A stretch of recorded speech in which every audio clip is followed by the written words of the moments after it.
Olá, eu sou o professor Raimundo Velani e neste vídeo eu vou te apresentar as principais implicações jurídicas e patrimoniais no aspecto contábil, no aspecto legal, da decisão de fechar uma empresa com dívidas.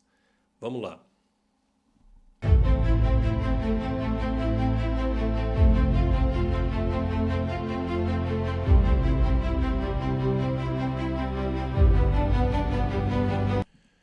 Fechar uma empresa com dívidas demanda uma estratégia muito importante.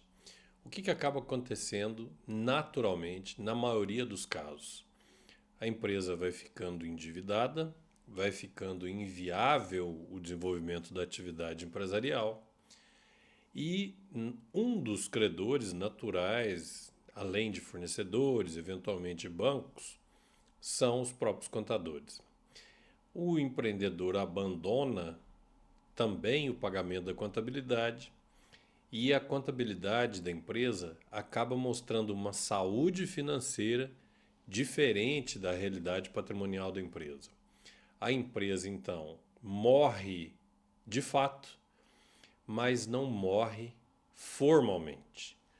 Acontece muito, você não faz ideia a quantidade de vezes que eu sou procurado no escritório para ajudar em empresários que o negócio deu errado, o que não é demérito, não é um problema, porque isso acontece naturalmente num país como o nosso, uma economia volátil e certas circunstâncias que não são possíveis de serem previstas, especialmente nos jovens empreendedores.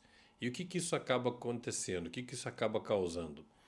A morte, a inviabilidade do negócio. Esse distanciamento do real, das dívidas, do calote que eu tomei, do valor que eu não recebi daquela venda, do contrato bancário que teve juros abusivos e que virou uma bola de neve, isso tudo acaba sendo uma realidade financeira, mas não uma realidade contábil. O que acaba acontecendo? Então, se eu tenho lá impostos que eu estou devendo que não foram provisionados, fornecedores que eu estou devendo e que até me venderam, eventualmente, mercadoria sem nota, mas eu dei um cheque da empresa. O que mais que eu tenho? Impostos que o contador foi me mandando guias e eu fui juntando. Problemas trabalhistas que eu não acertei, empregado que está sem receber umas férias, enfim, junta tudo isso e é a realidade. A empresa tem essa dívida. Várias vezes eu no escritório eu pedi para clientes o seguinte: pede para o teu contador agora um balancete rapidinho só para a gente ver uma coisa.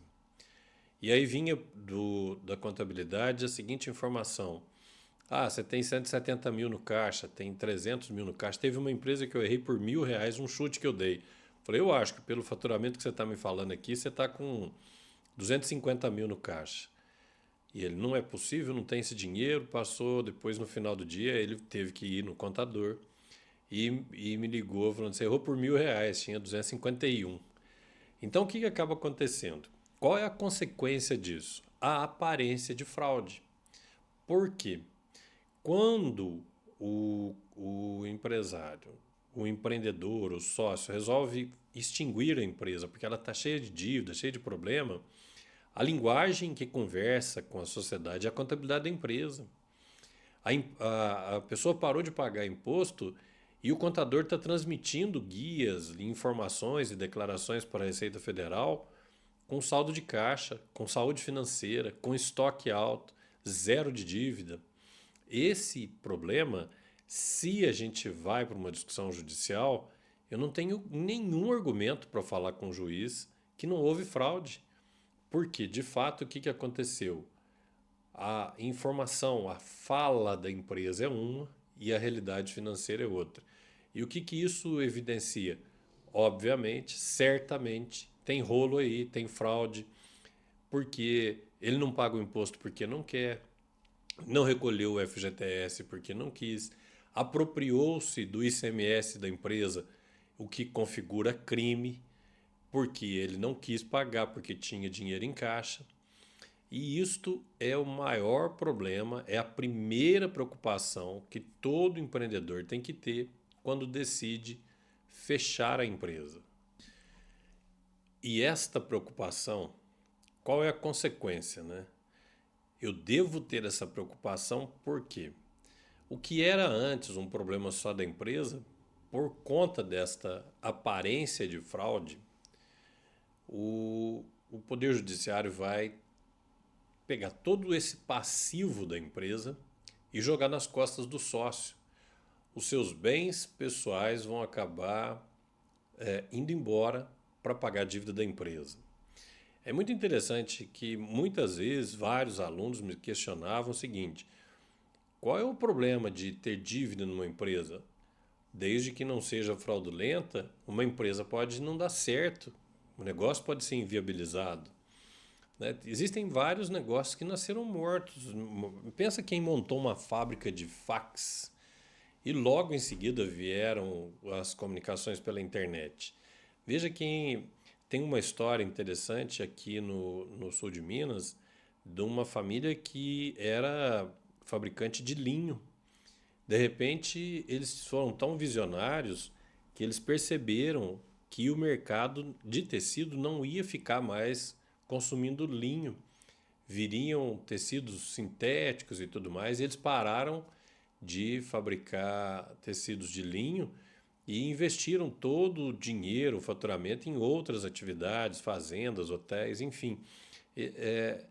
Se eles tivessem mantido o negócio de linho, fatalmente eles iriam estar quebrados, falidos e tudo mais, porque o mercado mudou abruptamente, numa velocidade que, por mais que o empreendedor pudesse ser visionário, ele não iria conseguir acompanhar.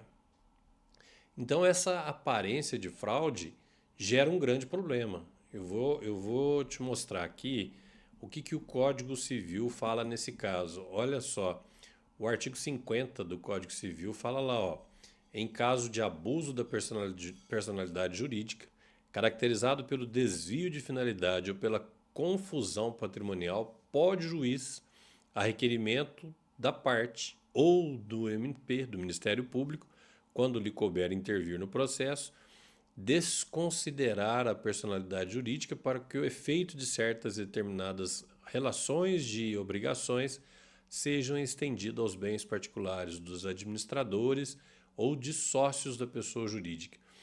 Esse artigo 50 do Código Civil é um prato cheio para quem não tem uma contabilidade que reflete efetivamente a situação patrimonial da empresa.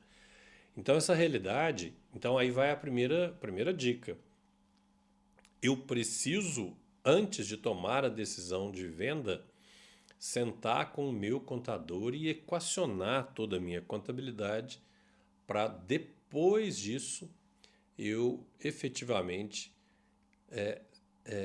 procurar um advogado com a minha demonstração contábil refletindo a realidade da minha empresa para eliminar, né, tirar da frente o risco do juiz ou promotor de justiça acreditar que houve uma confusão patrimonial e que por essa razão a minha empresa está falida, inviabilizada por fraude, por abuso do meu poder econômico, em que essa confusão patrimonial vai trazer como consequência que eu tenha que tirar do meu bolso dinheiro e patrimônio que eu conquistei para pagar obrigações da empresa, da sociedade que não deu certo.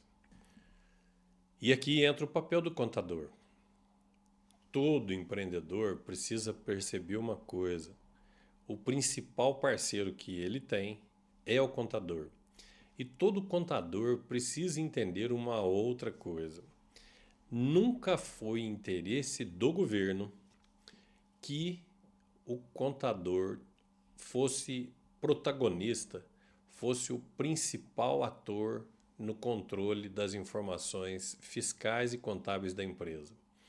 Veja que o governo, ao longo dos anos, como ele vem historicamente reduzindo o número de auditores fiscais, E para ser auditor fiscal, basta passar no concurso, preencher os requisitos de ter um curso superior e apresentar o conhecimento necessário para passar no concurso. Consequência disso, a gente pode ter, por exemplo, um engenheiro como auditor fiscal. A gente pode ter um dentista como auditor fiscal, auditando contabilidade de empresa. Então, o que historicamente o governo fez? Vamos tributar o teu faturamento. E aí, tributando o teu faturamento, a preocupação da maioria dos contadores e dos empreendedores é o quê? Mandar o faturamento para o contador. O contador apura, é um cálculo em cima do valor que está lá. Por isso eu digo que vai aumentando sempre o saldo de caixa, porque a empresa não tem uma escrituração contábil regular. Eu sou professor de curso de Ciências Contábeis há 26 anos. A minha primeira formação é Ciência Contábil. Não existe em nenhuma lei, em nenhum livro, vantagem de não ter uma escrituração contábil. Não existe nenhum benefício, nenhuma. Há um incentivo, obviamente, porque fica muito mais fácil de auditar. Vê que a auditoria do Estado é fácil, ela pega o teu faturamento, ela não pega o teu lucro. Vê que a auditoria federal, a Receita Federal, que é, lá no caso de empresas optantes pelo Simples, o que ela quer? Ela quer o teu faturamento. Mas há aqui, né, um outro equívoco que muito contador e muito empresário comete, de não atentar para esse dispositivo do Código Civil. Olha o que ele fala com relação à escrituração. Está na lei. O Código Civil é a Lei 10.406 de 2002. O empresário e a sociedade empresária são obrigados a seguir um sistema de contabilidade, mecanizado ou não, com base na escrituração uniforme dos seus livros, em correspondência com a documentação respectiva, e levantar anualmente o balanço patrimonial e o de resultado econômico. Está na lei. Mas é lógico que essa obrigação é exatamente para a sociedade, é a obrigação para mostrar para a sociedade a transparência da empresa. Então, qual que é o grande detalhe, o principal aspecto que você deve ficar atento antes de tomar a decisão do encerramento da empresa? É procurar o teu contador e rever com ele a política contábil que você escolheu para a tua empresa. Isso daqui vale também para quem não está passando por isso. Para quem, de repente, está me vendo agora aqui e pensando assim, se um dia eu tiver em condições de endividamento, eu não posso cometer esse erro de que a minha contabilidade não reflita a minha situação patrimonial. Então, é de suma importância entender por quê. Aí começam a vir as questões da jurisprudência, do poder judiciário. Os juízes, na maioria das vezes, eles não têm como, né, contra-argumentar em cima de uma demonstração contábil fiel, verdadeira, que demonstra que não houve fraude, houve uma realidade mercadológica. O cliente não me pagou, eu tomei um grande calote, quebrei. O banco me cobrou uma taxa de juros exorbitante, eu não consegui sair, eu fiquei patinando, foi erro de gestão. Erro é diferente de fraude. Erro é diferente de omissão intencional de informações. E a contabilidade é a chave que precisa ser virada antes de virar a chave do fechamento da empresa. Eu preciso acertar, ajustar a contabilidade perfeitamente. E aí entra um aspecto importante para contador, né? Precisa valorizar isso, precisa mostrar isso para o cliente. Eu preciso que a tua contabilidade reflita a tua situação, porque nós estamos fazendo aqui um nascimento de uma pessoa jurídica. E nós não podemos que eventual problema desta pessoa que vai surgir aqui, dessa pessoa jurídica, atinja a tua vida particular. O teu casamento com a tua esposa, o patrimônio que ela traz para dentro do casamento, o salário que ela ganha e compra patrimônio junto com o marido no empreendimento. Então, por essa razão, a contabilidade precisa estar absolutamente redonda, refletindo a realidade patrimonial da empresa. Ah, mas e como é que fica a tributação? Não muda nada. A Receita quer saber o teu faturamento, você vai informar o teu faturamento. E a sociedade quer saber a saúde da empresa. O banco, para emprestar, pode te pedir o balanço, você tem. A fiscalização, querendo saber se você apropriou ou não do ICMS, você vai ter o fluxo de caixa devidamente contabilizado, demonstrando. Isso não é conversa. Não corra o risco de fechar a empresa com dívidas sem antes ajustar a contabilidade. Senão, fatalmente, vai atingir o teu patrimônio pessoal. Beleza?